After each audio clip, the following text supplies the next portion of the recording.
Hey everyone, and welcome to our deep dive today. We're going to be jumping into 1970s Hollywood, Okay. a period where the film industry totally transformed. It was this clash between, you know, the filmmakers of old Hollywood Right. and this new generation of rebellious auteurs And we're using Quentin Tarantino's New Hollywood in the 70s. as our guide for this. Okay. So we're going to be exploring these two groups that he talks about. The post-60s anti-establishment auteurs. And the movie brats. And we're going to see how they kind of battled it out for the soul of American cinema.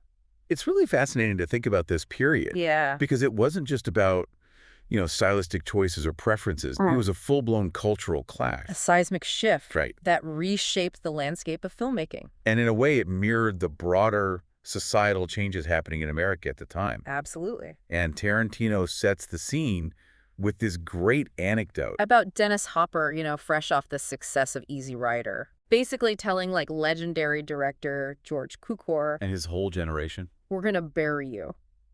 Wow. It's such a cinematic changing of the guard, right? Yeah, definitely. What's your take on that statement? Well, I think it captures that rebellious spirit of the time. Right. But we got to remember, this was a time of immense social and political upheaval. Yeah. The Vietnam War, Civil rights movement. counterculture movement. These young filmmakers who Tarantino calls the hippie Hollywood generation. They saw old Hollywood as totally out of touch, Yeah. clinging to these outdated morals, Great. ignoring the changing realities of American society, So they felt this responsibility to shake things up. to bring those realities to the big screen. It was a cinematic revolution, right? Totally. The Hays Code, which had dictated, What was morally acceptable in films for decades. finally died. And the rating system we know today was born Suddenly there was so much more freedom. for filmmakers to explore controversial themes Experiment with styles. and push the boundaries of what audiences were used to. That freedom led to some fascinating results. Yeah. And sometimes shocking. Some viewers embraced the boldness of these films, Right. while others found them unsettling. Yeah. It's really interesting to think about how audiences at the time Yeah. were grappling with this new wave of filmmaking. Absolutely. So let's unpack who these post-60s anti-establishment auteurs were. Okay. Tarantino mentioned some big names. Robert Altman, Hal Ashby, Sam Peckinpah, William Friedkin. all heavy hitters. Yeah, Can you give us a quick rundown of their work? sure. Maybe mention a film or two that really exemplifies their style.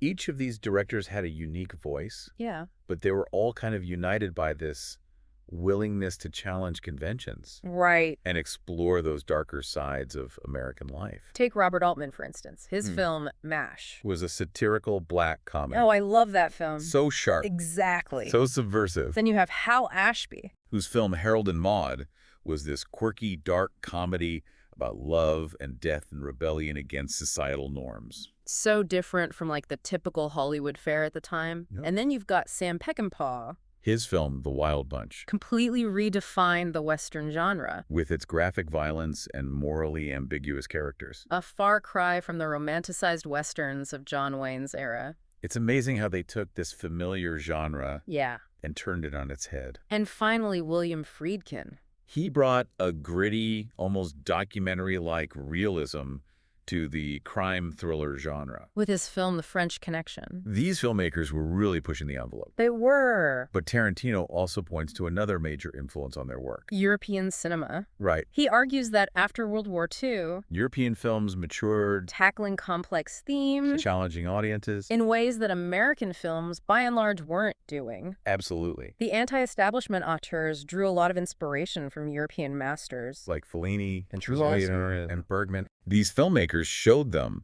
that cinema could be this powerful art form, Right. a way to explore the depths of human experience. So they weren't just watching these European films. Right. They were actively trying to incorporate Those techniques and sensibilities. into their own work. Precisely. They wanted to elevate American cinema. To that same level of artistry. For example, Paul Mazursky's Alice in Wonderland A deeply personal and experimental film. was heavily influenced by Fellini's 812. Even Arthur Penn's Bonnie and Clyde. While rooted in American history, Right. had a distinctly European feel to its visuals and storytelling. It's fascinating how they blended those influences with their own American perspectives. And one thing that really stands out to me... Is their obsession with re-examining historical narrative? Yeah. They seemed determined to challenge the often romanticized versions of American history. that had been presented in old Hollywood films. That's a great point. They wanted to offer a more critical Right. and often revisionist Yeah. take on events. Like the American Indian Wars. The Wild West. And even the Vietnam War. They weren't afraid to expose the hypocrisy, The violence. the darker undercurrents of American history. They were deconstructing those historical myths. Exactly. Peeling back the layers. To reveal a more complex, and often uncomfortable truth. films like Arthur Penn's Little Big Man And Ralph Nelson's Soldier Blue. offer these scathing critiques of the U.S. Army's treatment of Native Americans. Drawing clear parallels to the Vietnam War. And in Tell Them Willie Boy is Here, Abraham Polanski used the story of a fugitive Native American to explore racial injustice and the clash between traditional and modern values. These films challenged audiences to rethink their perceptions of heroes and villains in American history, It's like they were holding up a mirror to American society. forcing people to confront the darker aspects of their past Yeah, and this trend of subversion. extended to classic film genres as well, You're right. the Western in particular. Seemed ripe for deconstruction. Instead of the romanticized black and white morality of classic Westerns. These filmmakers presented a more nuanced, often bleaker vision of the Wild West. Right. They explored the brutality, The greed. the moral compromises that fueled westward expansion. One of the most striking examples, Is Philip Kaufman's The Great Northfield, Minnesota Raid. which portrays Jesse James, Not as this heroic outlaw. but as a ruthless killer. Right. It's a world away from the dashing Tyrone Power version we see in those old Hollywood films. And Sam Peckinpah's Pat Garrett and Billy the Kid? Presents Billy the Kid as a cold-blooded killer. Stripped of any romantic or heroic qualities? These films weren't afraid to challenge audience expectations and delve into the darker side of American mythology But this willingness to push boundaries and embrace those darker themes. didn't always sit well with audiences, did it? You're right. Tarantino talks about this growing anxiety among moviegoers. Who were becoming increasingly uncomfortable with the graphic violence, Yeah. cynicism. And overall bleakness of some of these films. Yeah. See, for a lot of people, going to the movies was about escape, Right. entertainment. But these films were holding up a mirror to society. Yeah. Reflecting its flaws and anxieties back at them. So it could be this jarring experience. Especially for those who weren't used to seeing such unflinching realism on screen.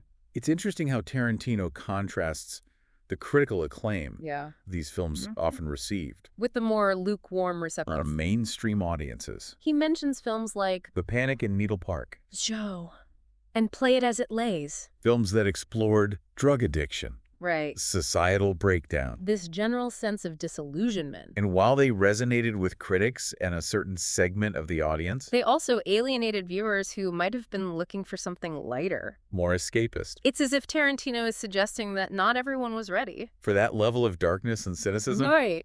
he even pokes fun at some critics. Who seem to be saying that like the only sensible response To the state of America was to get stoned. It's funny. Yeah. And that brings us to a key criticism.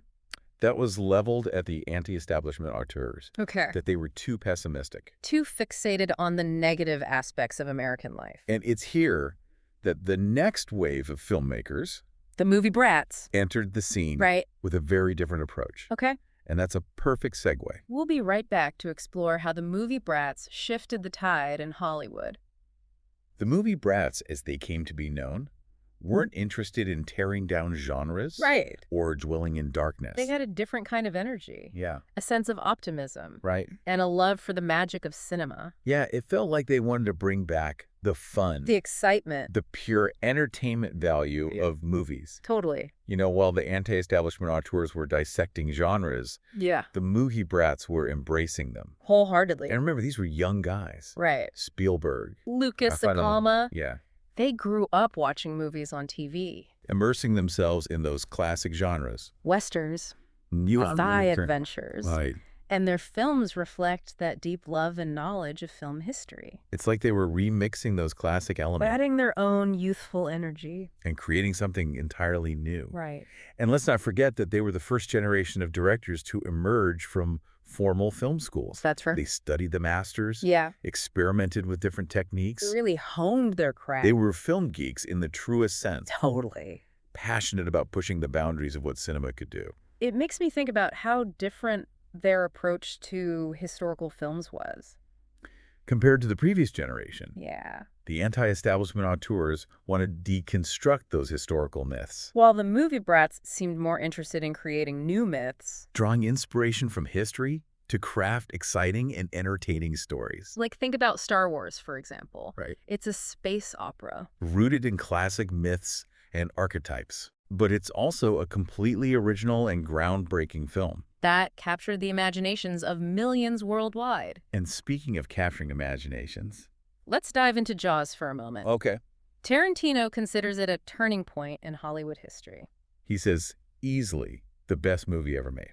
Wow. Up to that point. What do you think makes Jaws so significant? Well, Jaws was a game changer in so many ways. Yeah. First, it was a massive blockbuster hit. Proving that genre films could be both commercially successful And artistically ambitious. right. But more importantly, It showcased Spielberg's unique ability to blend suspense and spectacle. with genuine emotion. You're terrified of that shark, Yeah. but you're also deeply invested in the characters and their fates. You bring up a good point about the characters. Even amidst all the action and terror. Spielberg manages to create characters you actually care about. Yeah, exactly. He's a master storyteller. And Jaws really set the stage for the modern blockbuster as we know it. It's amazing to consider its cultural impact. How it changed the way Hollywood approached big-budget filmmaking.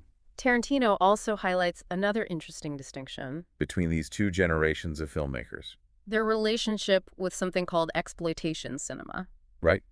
Now, for those who might not be familiar with that term, Yeah. Exploitation films were typically low-budget. sensationalistic movies Okay. that often push the boundaries of good taste, They dealt with taboo subjects featured graphic violence or sexuality, and were often seen as the underbelly of the film industry. and the anti-establishment auteurs pretty much shunned those films, right? That's right. They saw them as beneath them. Unworthy of their artistic aspirations. Yeah, but the movie Bratz had a different perspective, They embraced exploitation cinema. recognizing its raw energy and creative potential. So they saw value in those B-movies Those drive-in flicks. that the older generation dismissed as trash. Exactly. They recognized that even in those low-budget, often overlooked films, There was a certain kind of innovation, a willingness to experiment and break the rules. and they weren't afraid to learn from that. It's like they saw the potential for something great. Even in those rough-around-the-edges movies. Think about Scorsese's early films. Mean Streets and Taxi Driver, for instance. Okay. They have this gritty, streetwise energy. That's reminiscent of exploitation cinema, Right. but they're also incredibly well-crafted. And emotionally resonant films. They took those raw elements Mhm. and elevated them into something truly special. And speaking of exploitation cinema, We can't forget Roger Corman, the right. king of B-movies, Tarantino tells this funny story. about Warren Beatty basically calling Corman Yeah. the biggest whore in town. Dismissing his work as pure exploitation. That's right. But for the movie Bratz, Corman was a hero, right, a mentor. they saw him as this maverick who gave them their first breaks in the industry. It's amazing how many iconic directors got their start working for Corman.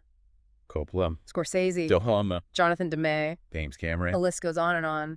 Corman was a master of low-budget filmmaking, Yeah. and he taught those young directors how to be resourceful How to work quickly and efficiently. without sacrificing quality. He gave them that hands-on experience. That trial by fire that you can't get in a classroom. Exactly. It was like a film school unto himself. It's fascinating how much Corman's influence shaped their careers. Tarantino really emphasizes this idea that the movie Bratz, We're the first generation of filmmakers who truly embraced cinema as a whole. yeah, They weren't just interested in making art films. or challenging audiences. They genuinely loved all kinds of movies. From classic Hollywood epics to cheesy B-movies. And that eclectic taste is reflected in their work. They weren't afraid to mix genres, Right. to borrow from different sources. To create something new and exciting. They brought a sense of playfulness and joy back to filmmaking. Tarantino paints this vivid picture of them on set. Spielberg hanging out in the mouth of a mechanical shark from Jaws. Scorsese deep in conversation with De Niro on the set of Taxi Driver. Lucas looking dashing in a shearling coat while directing Star Wars. It's like you can feel their passion and enthusiasm jumping off the page. They weren't just filmmakers. They were fans. And they were determined to make the kinds of movies that they themselves would want to see.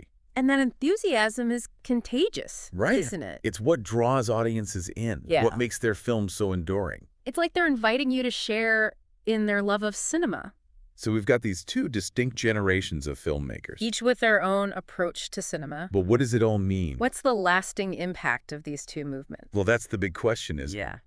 What's fascinating is that both the post-60s anti-establishment auteurs, And the movie brats. despite their contrasting styles, Right. ultimately shared this deep respect for the power of film. They believed in its ability to entertain, to provoke. Even to challenge those societal norms. And they were both risk takers. They- They experimented. Pushed boundaries. Weren't afraid to make audiences a little uncomfortable sometimes. Absolutely. The anti-establishment auteurs, in particular, really shook things up. Yeah. They challenged the status quo. Forced audiences to confront difficult truths Right. and broaden the scope of what American cinema could be In a way, they paved the way for the movie brats to come in. and create this new era of blockbuster filmmaking. That continues to this day. It's interesting, though, Because for all their strengths. both movements also had their shortcomings. Right. The anti-establishment auteurs could get a bit too cynical Yeah. and self-indulgent at times. While the movie brats sometimes seem to prioritize spectacle over substance, It's a fair assessment. it's like anything else. Right. There's always a balance to strike. But I think it's important to remember that both movements left an indelible mark on Hollywood. They ushered in this period of remarkable creativity, Yeah. diversity, Innovate. and their influence can still be felt in the films we watch today. Yeah, I think that's a great point. They each brought something unique to the table. And the film industry is richer for it. Now, Tarantino ends his essay with this thought-provoking question. Which group of filmmakers do you think had the most lasting impact on cinema? The post-60s anti-establishment auteurs? Or the movie Brats? That's a tough one. It is a tough one. It's almost like comparing apples and oranges. They were both so influential. But in such different ways. I'm kind of leaning towards seeing them as interconnected. Rather than choosing one over the other. It feels like the anti-establishment auteurs really laid the groundwork. They broke down those old conventions. Yeah, And opened up all these new possibilities. and then the movie Brats. With their energy and enthusiasm, Right. took those possibilities. And ran with them, Yeah. creating this new kind of cinema. That appealed to both critics and mass audiences. They proved that genre films could be smart, Right. exciting, And emotionally resonant. all at the same time. It's like they took the baton and carried the torch forward. Exactly. And together they helped create this more diverse. And exciting cinematic landscape. And that's something we can all appreciate, right? Absolutely. More choices. More voices. More stories being told on screen. It's a reminder that cinema is this constantly evolving art form, Yeah. always pushing boundaries. Finding new ways to connect with audiences. So as we wrap up our deep dive today, He'd love to hear your thoughts. which filmmaker from these two groups resonated most with you? What about their work continues to captivate you? Explore their films. Revisit those classics. And maybe even discover something new. Let us know what you think. This conversation is just the beginning.